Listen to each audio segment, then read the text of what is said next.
Welcome back to another episode of Motogp Mac, and today we're going to talk about Fabio Quartararo and Franco Morbidelli being perplexed and disappointed about what has gone on with this new engine. So in Misano, Fabio Quartararo hit an amazing top speed, and everyone has been talking about this new engine that they're bringing.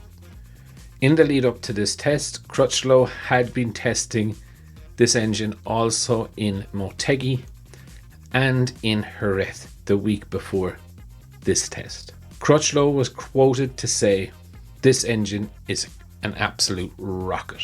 However, when the Yamaha riders got their hands on the engine in Valencia, there was absolutely no difference whatsoever. Fabio did set a top speed of 327.4 kilometers an hour. However, that was in a slipstream. And don't take my word for it, this was quoted by Fabio. He said, his top speed was normally in around 325, 324, and he was in a slipstream when he set the 327. But even with 327 kilometers an hour, he is 8 kilometers an hour behind Pecco Bagnaia on the Ducati.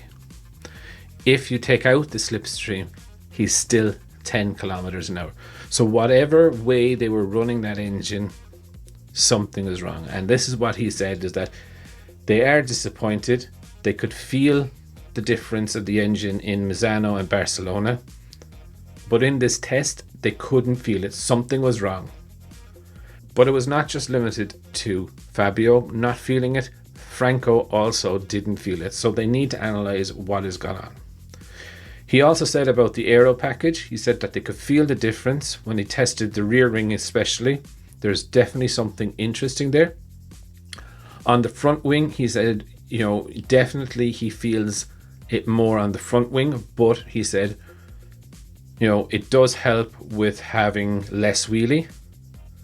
But what his concern is right now is that with that front wing on, how much does it hamper top speed and how much does it hamper acceleration?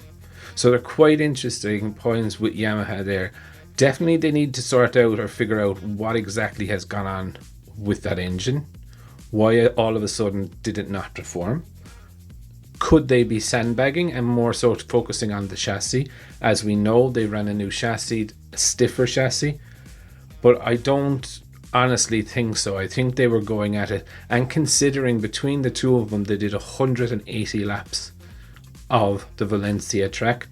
They were wearing the motor in, making sure they did do qualifying runs, and they didn't feel any difference between the engine the new engine they were testing in Valencia and the engine that they ran in Sunday's race. So quite a concerning time in my view about Yamaha. Definitely for the riders, it was not the way they wanted to go into the off season, in my opinion. So I would definitely love to know your thoughts. What do you think of the top speed of the Yamaha? What do you think could be causing the lack of top speed in the Yamaha? Definitely leave your thoughts in the comments below, and I'll be back again tomorrow with another video.